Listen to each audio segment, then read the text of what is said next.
हम कहाँ पे जा रहे हैं? रेस्टोरेंट। डिनर करने रेस्टोरेंट जा रहे हैं। डिनर करने रेस्टोरेंट। दूर भी डिनर दूर। डिनर करने जाना था ना आपको, फिर आप यहाँ पे मिक्सचर खा रहे हो क्यों? देखो फिर मिर्च खाने के बाद डिनर करूंगा। आप फिर डिनर करोगे जब आप फिर वहाँ बोलोगे कि नहीं खाना है, क्या करें हम फिर? तो आप मत जाओ, आप रूम घर पे रहो, हम डिनर करके आ जाएंगे, ठीक है? क्यों? देन माँ झीर नकझक पर चलू आम साईमार ता सांगर बर्थडे रे। आमे जानी नथिलु जे तार बर्थडे थिला, आम पाई भी सरप्राइज थिला।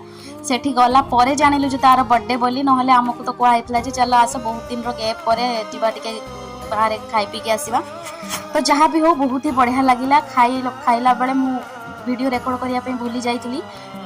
देन बहुत शोष लगी तो आम आसलु कॉफी पीवा देन आम आमर फरमाइश सब पूरा करके खाई पी की पुणी चलू घर को। तो आज मोर ब्लॉग टी एया चेष्टा करी आगो ब्लॉग कंटिन्यू करने। Till then take care, bye bye, जय जगन्नाथ, राधे राधे।